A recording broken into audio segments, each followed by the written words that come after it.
Kathiresan sir தான் வந்து பொல்லாதன் படத்தோட ப்ரொடியூசர். 6 ப்ரொடியூசர்ஸ்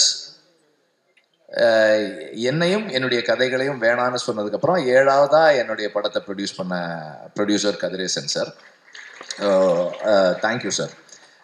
அப்புறம் தானு சாரும் வந்திருக்காங்க. தானு சாருக்கும் தேங்க்ஸ். ஏன்னா ப்ரொடியூசர்ஸ் வந்து வெரி கரேஜியஸ் பீப்புள். நான் வந்து என்ன மாதிரி ஒருத்தர் வச்சு படம் எடுக்கணும்னா takes a lot of courage. அதுக்காக சொன்னேன். ஸோ அதுக்கப்புறம் everything fell in place. Chokku தான் சஜஸ்ட் பண்ணாரு, why don't we go with R D Rajasekar for சினிமாட்டோகிராஃபின்னு சொன்னார். அவர் ஸ்கிரிப்ட் படிச்சுட்டு he came up with certain ideas and then we discussed என்ன மாதிரி இருக்கலாம்னு. அண்ட் கடைசி வரைக்கும் அதை வந்து ரொம்ப அழகாக பண்ணியிருக்காரு. What I like about his work in this film is, எனக்கு வந்து அவர் அந்த இன்டீரியர்லையும் கிளைமேக்ஸ்லையும் அவர் லைட் பண்ணியிருந்த விதம் வந்து எனக்கு ரொம்ப பிடிச்சிருக்கு. ரொம்ப ஸ்பெஷலாக இருந்தது அந்த கிளைமேக்ஸ். ஏன்னா அந்த கிளைமேக்ஸ் வந்து அவங்க ஷூட் பண்ணது வந்து நாங்கள் விடுதலை ஷூட் பண்ண அதே இடம் தான். நாங்கள் ஷூட் பண்ணும்போது இருக்கிறதும் இவங்க படத்துக்கு ஷூட் பண்ணியிருக்கிறதும் வேறையா இருந்தது. It is a very very good work. அந்த டீமே நல்லா ஒர்க் பண்ணியிருந்தாங்க. இன்னைக்கு ஆக்சுவலாக ஜிவியை தான் நம்ம கடைசியாக கூப்பிட்டு பேச சொல்லியிருக்கணும். அவரை கொஞ்சம் முன்னாடியே கூப்பிட்டோம். எனக்கு வந்து இந்த ஸ்கிரிப்டு கேட்ட உடனே ஜிவி தான் பண்ணணும். But it was supposed to be ஒரு காம்பேக்டான ஃபில்மாக இருக்கணும் அப்படின்ற மாதிரி இருந்தது. Initially when we started, producers 2 பேரும் ஜிவி வேணாம் அப்படின்ற மாதிரி தான் இருந்தாங்க. ஏன்னா பெரிய கம்போசர், இந்த படத்துக்கு வந்து எப்படி இருக்கும், இந்த கதைக்கு என்ன தேவையோ அதை ட்ரை பண்ணுவோன்னு சொல்லி ஐ மெட் ஜிவி. நான் ஜிவி கிட்ட சொன்னேன், இந்த மாதிரி இருக்கு, என்ன எப்படி ஃபீல் பண்ணுங்க. தென் விக்ரனன் போய் மீட் பண்ணி கதை சொன்னதுக்கப்புறம் ஜிவி கேம் ஆன் போர்டு. வந்த உடனே முதல் வேலை நாங்கள் என்ன பண்ணோம்னா, ஏற்கனவே ஒரு படத்துக்கு பண்ணி வச்சிருந்த சாங்கை தானு சார்கிட்ட கேட்டேன். நான், சார் அந்த பாட்டை நான் யூஸ் பண்ணிக்கிறேன் சார் அப்படின்னேன். அதுக்குதான்ப்பா நீ பண்ணுப்பா அப்படின்னாரு. அதுக்கப்புறம் அந்த சாங் கண்ணமொழி சாங் வந்து அதுக்கு அந்த படத்துக்கு பண்ண சாங்கு நாங்கள் இதுக்கு யூஸ் பண்ணோம். அண்ட் தென் இந்த படத்துக்கு கம்போசிங் அப்படின்னு ஸ்டார்ட் பண்ணதுக்கப்புறம் ஜிவி கிட்ட இருந்து வந்து எல்லா வெரைட்டிலையுமே இருந்தது சாங்ஸ். அண்ட் எவ்ரி சாங் ரொம்ப ஸ்பெஷலாக இருக்குது, யூனிக்காக இருக்குது, இந்த படத்தினுடைய ஸ்பேஸ்க்குள்ளே இருக்குது, ரொம்ப இன்ட்ரெஸ்டிங்காக இருக்குது. And Vikran also has a very good sense of music. So அது வந்து ஜிவியோட சேரும்போது ரொம்ப இன்ட்ரெஸ்டிங்காக வந்திருக்கு. And Peter Hein, I always trust him when it comes to action. அவருடைய ஜட்ஜ்மெண்ட், அவருடைய எக்ஸிக்யூஷன். இந்த கிளைமேக்ஸில் வந்து அது பேப்பரில் இருந்ததை வந்து ரொம்ப பியூட்டிஃபுல்லாக என்ஹான்ஸ் பண்ணியிருக்காரு. அதுவும் எனக்கு பிடிச்சிருந்தது. ஜாக்சன் வந்து இந்த படத்தில் வந்து ஒரு ஹோட்டல் இன்டீரியர் ஒன்று கிரியேட் பண்ணியிருக்காரு. அது அவ்வளோ எக்ஸைட்டிங்காக இருந்தது. நான் அந்த ஹோட்டல் எப்படி இருக்குன்னு பார்க்கறதுக்காகவே நான் போனேன். அந்த செட்டுக்கு போயிட்டு பார்த்தேன். அவ்வளோ ரியலாக இருந்தது அந்த இடம். I really liked it. And இந்த ஈவெண்ட்டை ஸ்டார்ட் பண்ணது வந்து ராமர் தான். ராமருடைய உண்மை, மனசில் படுறத பேசுகிற தைரியம் இருக்கு இல்லையா, அது வந்து என்ன மாதிரி ஒரு ஆளுக்கு எப்போவுமே தேவை. Especially on the edit table, because I push myself really hard. அப்போ வந்து யாராவது ஒருத்தர் வந்து போது நிறுத்தியா அவ்வளோதான் இது அப்படின்னு சொல்றதுக்கு எனக்கு ஒரு ஆள் வேணும். அது வந்து ராம் எப்பவுமே எதுவுமே யோசிக்கவே மாட்டார். அவர் பாட்ட இல்லை சார் இதுதான் சார் அப்படின்னு சொல்லக்கூடிய ஒரு ஆள்.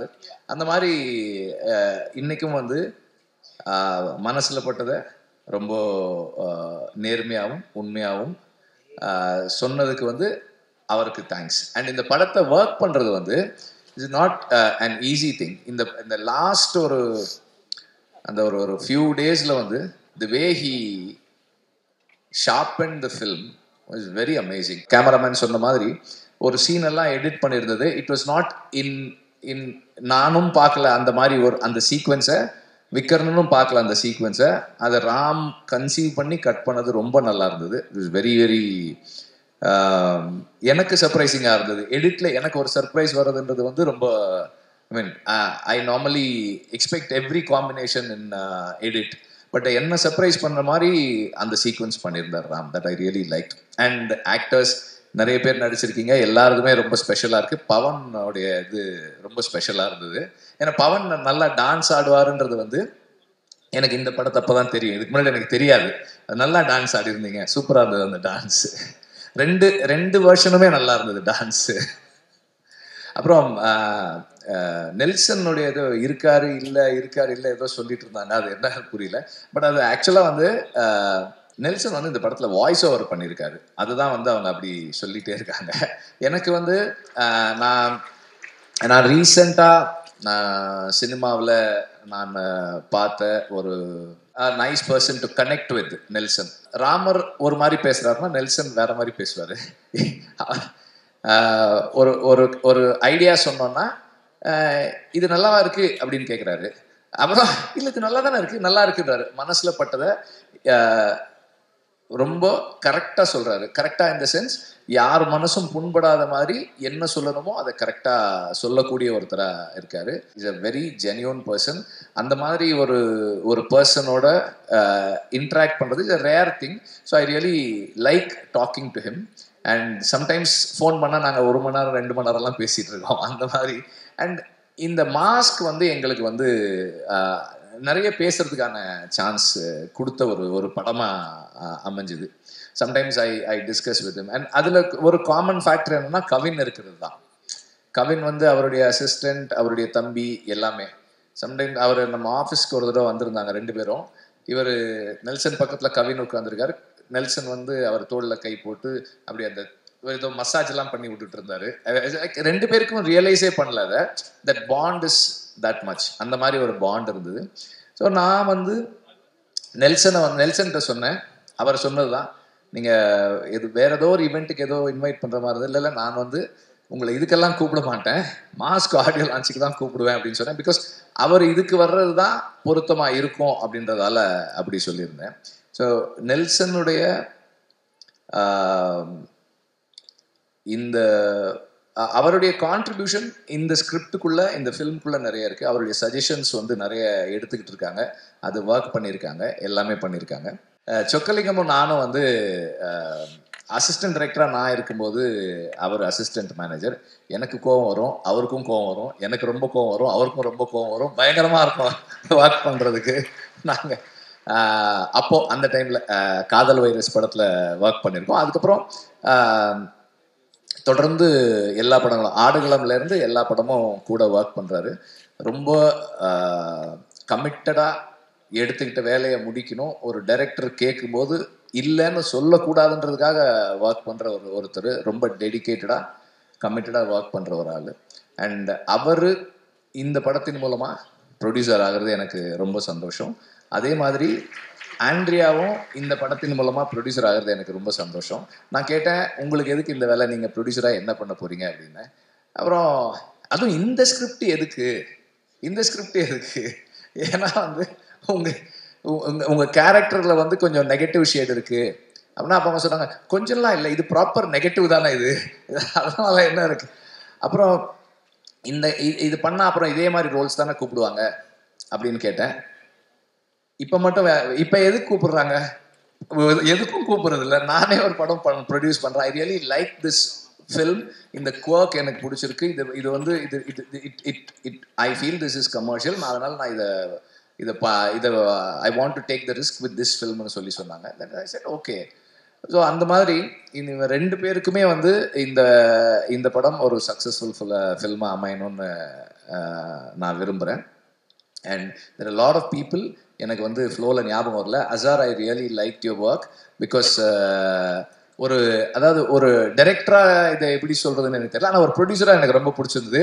ஒரே நாளில், அதாவது 5 நாள் ரிஹர்ஸ் பண்ணி ஒரே நாளில் ஷூட் பண்ணி முடிச்சு கொடுத்துட்டீங்க. 2 சாங் 2 நாளில் முடிச்சிருக்காங்க. I'm not just saying that 2 நாள் ஒரு நாளில் எடுத்தாங்கன்றதுக்காக இல்லை, அந்த டைம்குள்ளே என்ன குவாலிட்டி கொடுத்தாங்கன்றது தான் அந்த அப்ரிசியேஷனுக்கான reason. Not just the time, அந்த குறிப்பிட்ட டைம்குள்ளே நல்லா பண்ணியிருக்கீங்க. அண்ட் தென் எல்லா நடிகர்களும் அப்படியே பிளானிங்லேயே வரேன். அவன் வினோத் நல்லா பண்ணியிருந்தான். அண்ட் ரமேஷும் நல்லா பண்ணியிருந்தாரு. எல்லாம் நல்லா பண்ணியிருந்தாங்க. காஸ்டியூம் டிசைனர்ஸ் அவங்க ஒர்க்கும் நல்லா இருந்தது. இந்த டீம் வந்து their family, they all a very special. யாராவது மிஸ் பண்ணியிருக்கேன்னா இப்போ ஆமாம், அவங்களும் இருக்காங்க, அர்ச்சனாவும் இருக்காங்க. பயங்கரமாக டான்ஸ் ஆடுறாங்க அவங்க அதில். எனக்கு அவங்களோட இப்போ நீங்கள் அவங்க பெர்ஃபார்மன்ஸ் பற்றி சொல்லும்போது சில மாடுலேஷன்ஸ் அவங்கக்கிட்ட இருக்குது. It's very special very interesting. டப்பிங்லேயுமே சிலது என்ஹான்ஸ் பண்ணுறாங்க, நடிக்கும்போது பண்ணியிருக்காங்க. எல்லாமே they've done a good job. I need to thank M R. Radha sir இந்த படத்தில், இந்த இடத்துல. எம்.ஆர். ராதா வந்து ஹீஸ் ஒரு ரிபல், இஸ் அ ரெவல்யூஷனரி. நிறைய விஷயங்களை வந்து குவெஸ்டின் பண்ணியிருக்காரு, நிறைய விஷயங்களை கேட்டிருக்காரு. அண்ட் அவர் இந்த படத்துக்குள்ள இவ்வளோ ஸ்ட்ராங்காக வந்ததுக்கு காரணம் அது யார் எப்படின்னு சொல்லணும்னு தெரியல. ஏன்னா ஒரிஜினலாக விக்ரன் ஐடியா வந்து நாலஞ்சு நடிகர்களுடைய மாஸ்க் இருக்குன்ற மாதிரி தான் இருந்தது. கடைசியில் அது வந்து it just got fixed with MR. Radha sir mask. நான் வந்து ராதாரவி சாருக்கு இந்த படம் ஸ்டார்ட் பண்ணுறதுக்கு முன்னாடி அவருக்கு கேட்டேன், சார் இந்த மாதிரி சார் யூஸ் பண்ண போகிறோம், எங்கள் ஐயாவை வந்து ஏதாவது தப்பாக காட்டுவீங்களா? இல்லை சார் அப்படிலாம் இல்லை சார் அப்படின்னு. சரி அப்படின்னா வந்து யூ கேன் யூஸ் அப்படின்னு சொல்லி சொன்னாங்க.